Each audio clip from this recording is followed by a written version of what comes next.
Hey, what's going on, everybody? Matt Besachio here for WMCT-TV and WMCT Sports, and welcome to the second episode of the Marlborough Shamrocks podcast. Last week, we had offensive coordinator Harry Ingles, defensive coordinator Mike Harpin. This week, after their 42-0 blowout win over the Brockton Bucks, we've got running back Zach Grasis and offensive lineman Clay Baker. Guys, thanks for hanging out with us. Grateful to be here. Thanks a lot. Appreciate you. Not a problem at all. So last week you guys didn't play. It was the 4th of July weekend. You had a bye. So I'll start you off with a couple of simple questions. Clay, when you go to your ideal cookout, what are you eating? What are you drinking?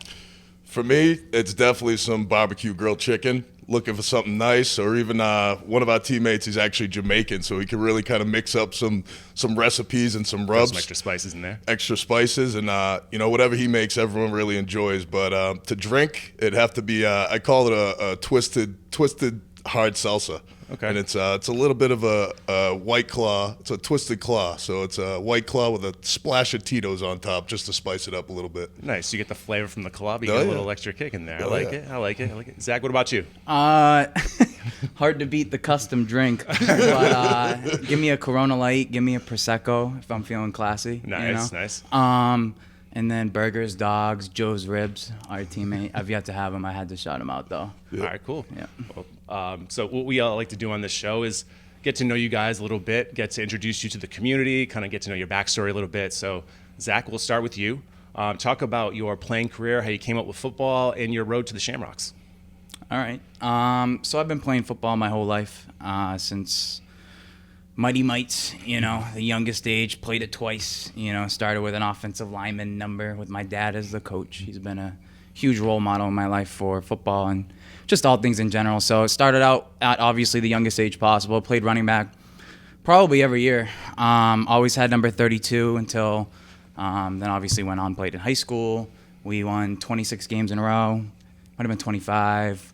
We were really good. My twin brother was a quarterback. I was a running back. And then we have Pat Ricard is a fullback in the NFL, Pro Bowl fullback. He was our fullback. We had his brother, Christian. Shout out those guys, Dan Martin, Joe Martin. We had so many great players for a school graduating 100 kids. So, to be so small, playing against that level competition, we would just steamroll everybody. So high school was fun, but it wasn't really, what football would be like when I got to college. And then now playing for the Shamrocks, obviously way more competitive, totally different atmosphere, totally different life.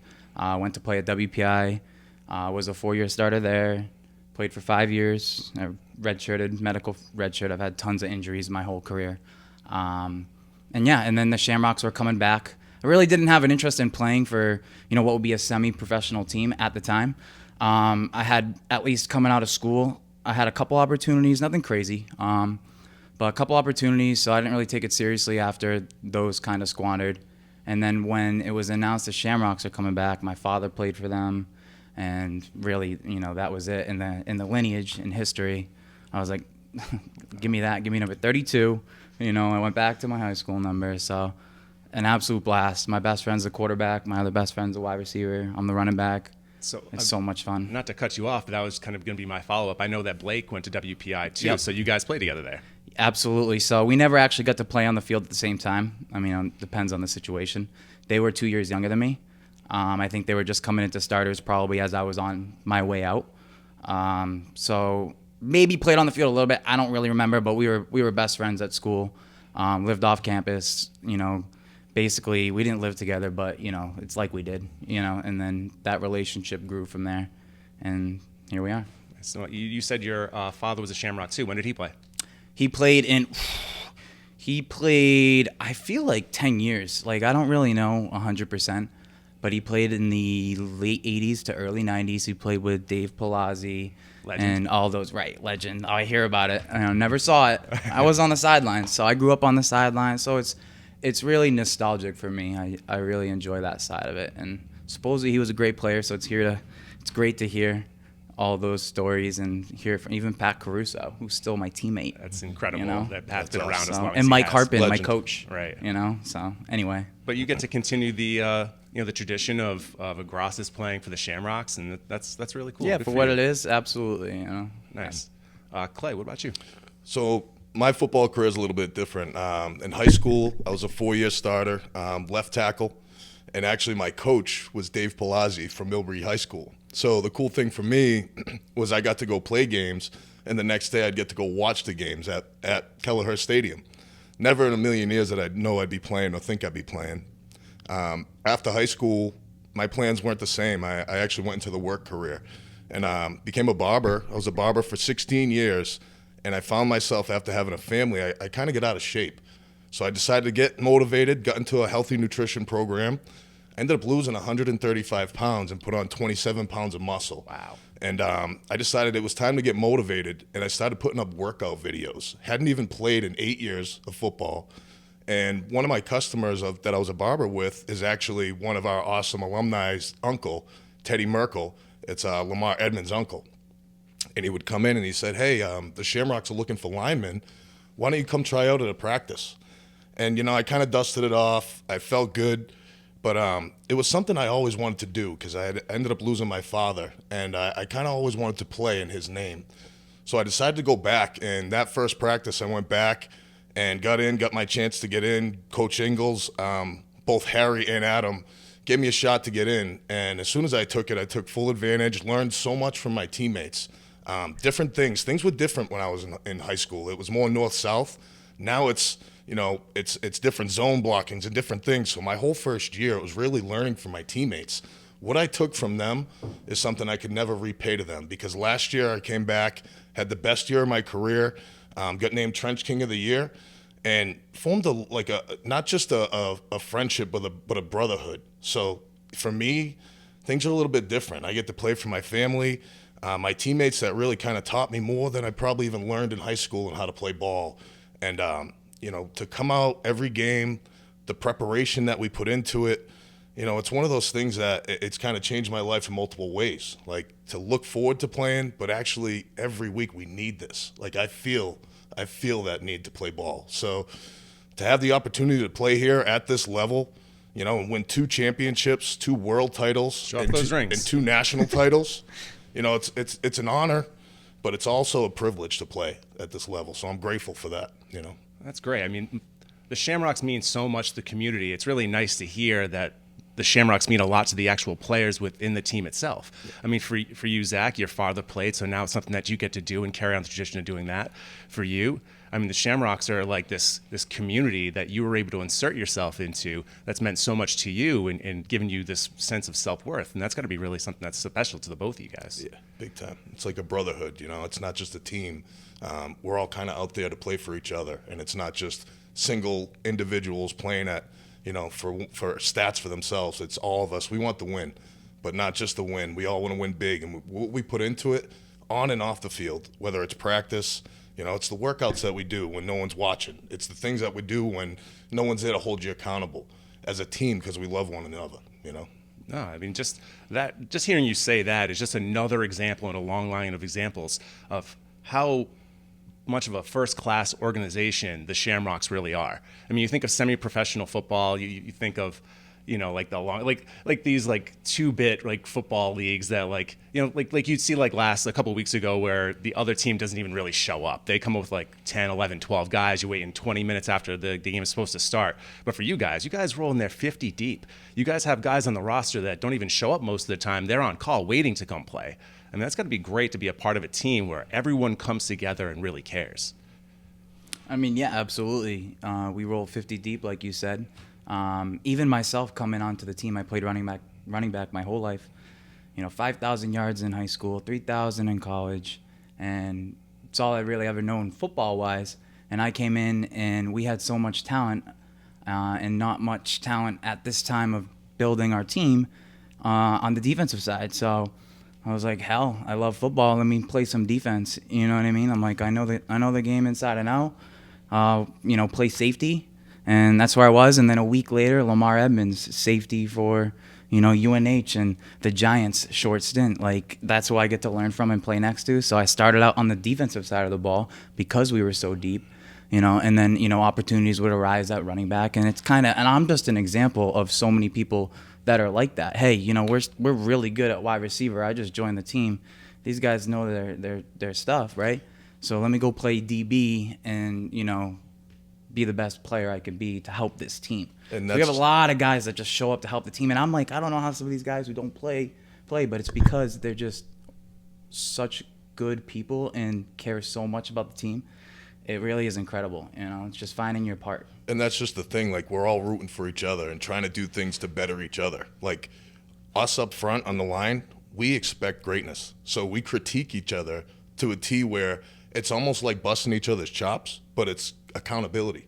We expect greatness. We expect the best. And then each person, what they bring to the table, that's what makes us whole. We got new guys that came this year that are bringing knowledge to the table. We had a DN that come, Nick Rossi, who played, for the Detroit Lions. The stuff that he brought and shared with technique, footwork, hands, in certain places, it's advanced us to another level, and that's the humbleness of the team. We're champions, but we want more. We want to learn more. We want to really bring it to the table, Yeah, absolutely. You guys play for a great team, and it's really fun to really be able to cover you guys as much as I've been able to cover you over the last few years and see what it's really like. Because like I've told or I've spoken with different guests in the past, you hear about what the Shamrocks were like in the 80s and the 90s, even further back. They started in the 60s, right, and all the championship seasons and what it really meant to this community. And now to actually see it in person, it's really great. But like I said, you guys are coming off that week 3 bye. You guys have your next game coming up, but a couple of weeks ago, you guys took care of the Brockton Bucks 42-0. The main storyline was the fact that their team was, kind of half there. They had to play both sides of the ball the entire time. But even with that, you guys improved greatly from your week 1 loss. Offensively, the running game produced 152 yards rushing, a couple of touchdowns, which Zach accounted for both of them within the first maybe 3 minutes of the game. Right. First 2 plays. Maybe. Yeah. So Zach, despite the fact that it wasn't a very challenging game, what did it feel like to get back in the win column? So not obviously a challenging game. Obviously disappointed, like we talked about pregame or pre-show, excuse me. But what was important, I feel, on that game was on our side of the ball, you had everybody on the field play the game. Whether it was the starters or the second rotation, third rotation. For the most part, there was a couple guys we were really excited to get in there and play, whether they're guys from last year who have been late to the party this year or guys who are just, like we talked about, all about the team no matter what their role is, even if they don't play, maybe specials, right? So, it was exciting to see some of those guys get the opportunity, but from a full team perspective, everybody being able to get in and have some impactful snaps. Competition wasn't great, but that's only going to make our team that much better. Depth is going to be that much better. Experience is going to be that much better. Sure. Same can go for the first week loss. Clay wasn't there. A couple other key linemen weren't there. We had a lot of people missing, and I'm sure we'll touch on it. But that's going to be an important game in the future because we got that much better when we do have everybody. So yeah, and talking about the other guys that get reps they wouldn't normally get, you saw that on offense, defense, and in special teams too with Lucas Ando. Usually it's Max who's the kickoff guy and field goals, but Lucas was able to get in there and get many more reps than he wouldn't otherwise get. And I'm sure if something were to happen to Max, deserved, yeah, right. And I'm sure if something were to happen to Max or God forbid Pat down the line, you would have him now with the extra experience. Now in the backfield with you specifically, you have Jakari Carpenter and you got David Bonilla, 2 guys that combined for almost 100 yards. You've also got Brent Echtold in there too. So you guys have this rotation of 4, maybe even a 5th guy that I'm not even really thinking of. But how important in a long season is it to have all those different guys you can throw out there? Specifically at the running back position, obviously very important. Brutal position. I've been banged up my whole life. I love it for that reason too. But yeah, you need depth at the running back position. Look at any NFL team besides your top tier guys, and even the top tier guys in the NFL have second guys that give them spells here and there for drives, or it's a third down back or whatever. There's some exceptions, but they can look at the Ravens. Last year or 2 years ago, they lost 4 of their running backs before the season even started against their own team. So very important, and then important to have, or it's advantageous to have multiple good running backs, because if, say, I'm in there hammering them, and then the next guy comes in and is, carving them up, and then the third guy comes in, it's just never ending. So you can never have enough good running backs. Absolutely. Now the passing game improved greatly as well. Week 1, Blake isn't terribly sharp. I know you guys didn't really have much in the way of scrimmages or preseason games to really kind of get that practice and fine tune. He's not terribly sharp at all. But in week 2, he bounced back, 215 yards passing, 4 touchdowns, no interceptions. But as far as the effort and the execution up front, what do you think of your guys? To be honest, with Blake, I think this offseason I've seen him work harder than I've ever seen him work. I think this year he's probably wanted to execute more than he's ever wanted to, whether it's passing, just meeting up with the guys during the week, or the new guys that have come. We came with a lot of new weapons this year at receiver, and it's huge. It's key because, listen, whether it's running guys off or being able to make that play, it's good to have a rotation in there to keep people, because not a lot of people have good, skilled players that can rotate in like that. But up front, I mean, that's our thing. Our linemen, we call it Fat Night. Once a week, we're getting together, we're eating good, we're chatting, we're keeping that brotherhood real tight. Our running backs and our wideouts and Blake, our quarterback, started buying some meat for us after a couple wins after the championship. They started buying some steak. And our guy Joe Thomas, he's the chef. That's our right tackle, man. He's the guy on the grill. He's the guy with the chill. He's our man. And together each week we get together, and that's what it really is up front. You can't beat a bond.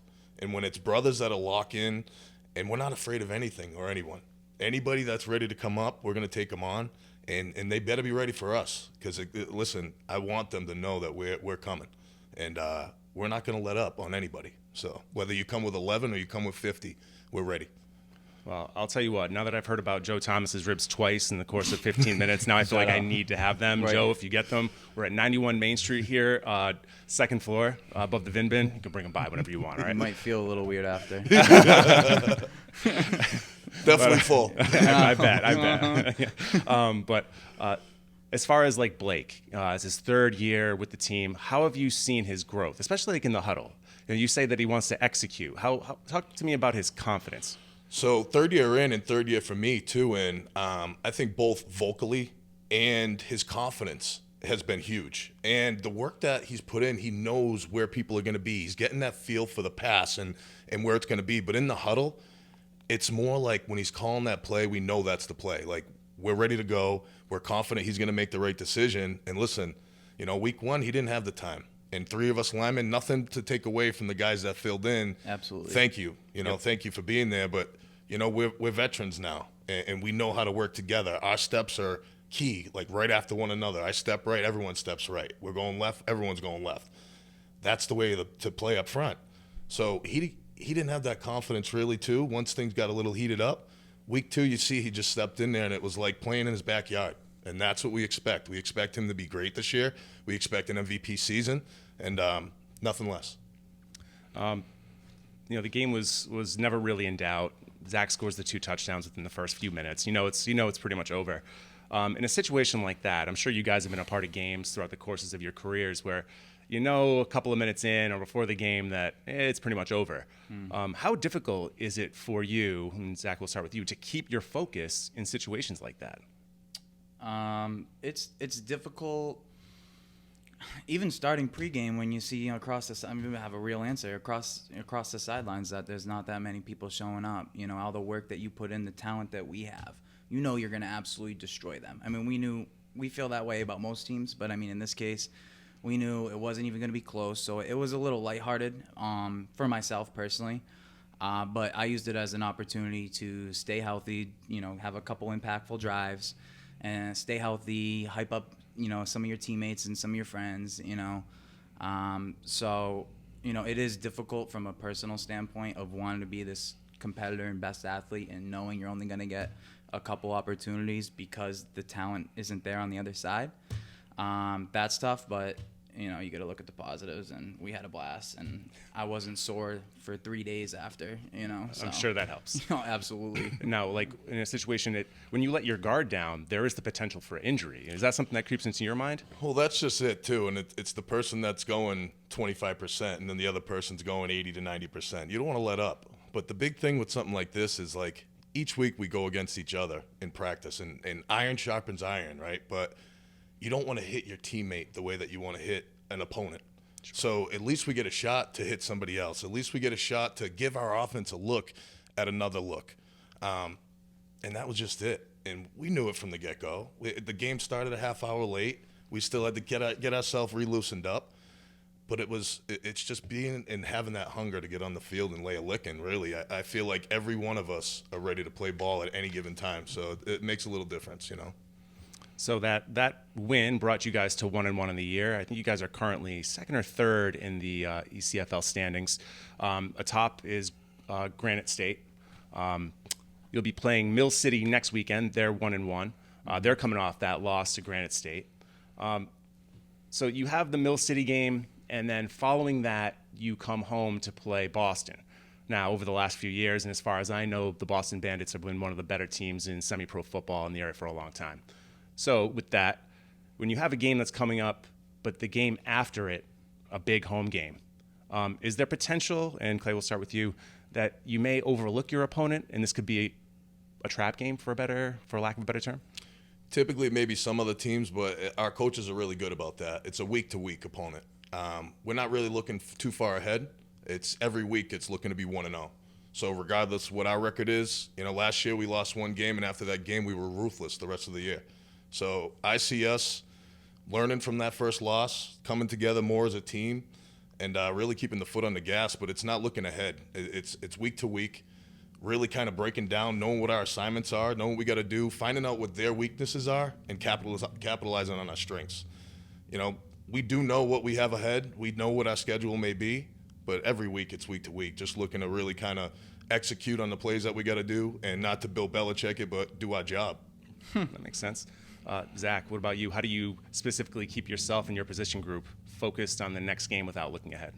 So we all choose to play this game, right, at this point in our lives, and the next game is the best game, right? It's like you're out there because you want to play so bad, you love playing the game. So I don't think anybody on the team, my positional group or the team itself, looks ahead because, you get the opportunity to play right in front of you this game, the game you love that, most people your age are not playing anymore. I think it's just a blast, and we have so much fun, and it's week to week, and you wanna go undefeated, especially with our standards. Losing is disappointing, but I don't think we're looking ahead. I mean, sure, we can look ahead and say we're gonna win in Florida, right? That's how we feel. Right. We know. But we have every expectation to get there and every expectation to beat every team we play. But we're super excited to play the next one. So I don't think it's so unique. It's so unique. We get the opportunity to just play. We're gonna play. So every week the focus is right there, never looking ahead to the next. No, I mean we're working 7 to 3, or I used to work overnights. Days and nights. It's like football is your opportunity to keep that passion, right? So I don't know why I would look over 1 week to the next. I'm excited for the opportunity to play a better team, or the best team, or one of the best teams, right? But we'll take whoever's right in front of us. Let's just play. Yeah. You always get hurt, especially if we're working 9 to 5s, 7 to 3s. Right. So and that's just it. It's like the main goal is the championship. The main goal is Florida, where the national is, and we can't do that unless we win out. Have the best in the league. But it's week to week. We got to know what we got to do, and like Z said, it's like we all have jobs, we all have careers, we have families, and we know that the next hit could mean something impactful, and we choose to play because of the game we love. I think that's one thing that's really kind of taken for granted is a lot of us play for the love of the game, but also what comes with it, the brotherhood, being able to let loose a little bit on the field. Maybe not everyone had the best upbringing, or not everybody has the best week to week or day to day or month to month. So some people get a little aggression out on the field, and to us, as a team, that's something we really like to hold together. Now, you guys are semi-pros. You guys aren't getting paid to be out there. Just regular people working jobs. But you have to deal with the reality and the consequences of playing a very physically demanding game. Now, you were saying that because your workload was so light, you didn't deal with the 3 days of soreness. Now, but for guys, but what I'm saying is that you guys have to try to recover so quickly without the benefit of being a professional athlete and getting all that comes with that. So for Zach, for somebody like you, in the few days immediately following a game, take me through what you have to do specifically to get yourself not only physically, but mentally prepared for that next game where you know you're going to take a bunch of hits.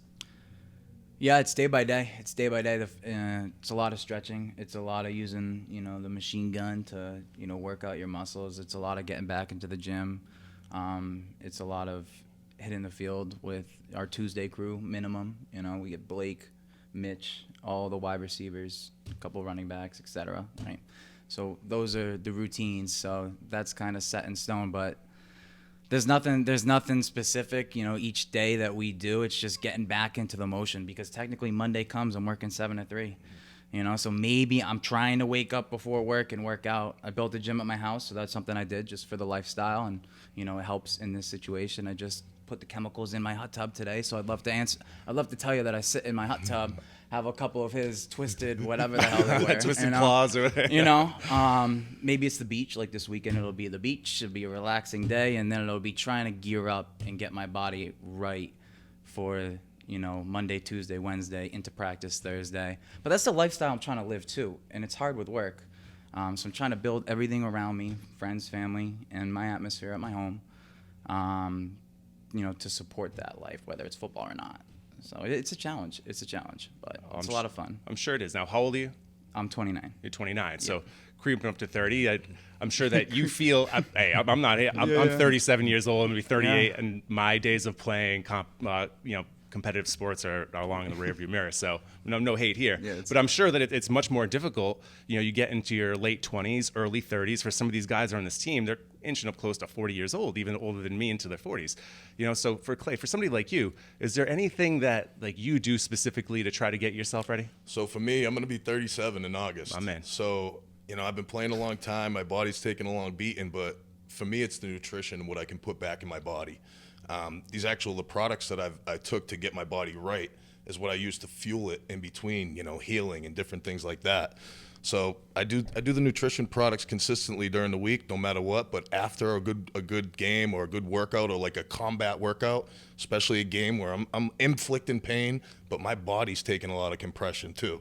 I like to take some good supplements, like a post-workout drink. I have a supplement that I take for like inflammation and stuff like that.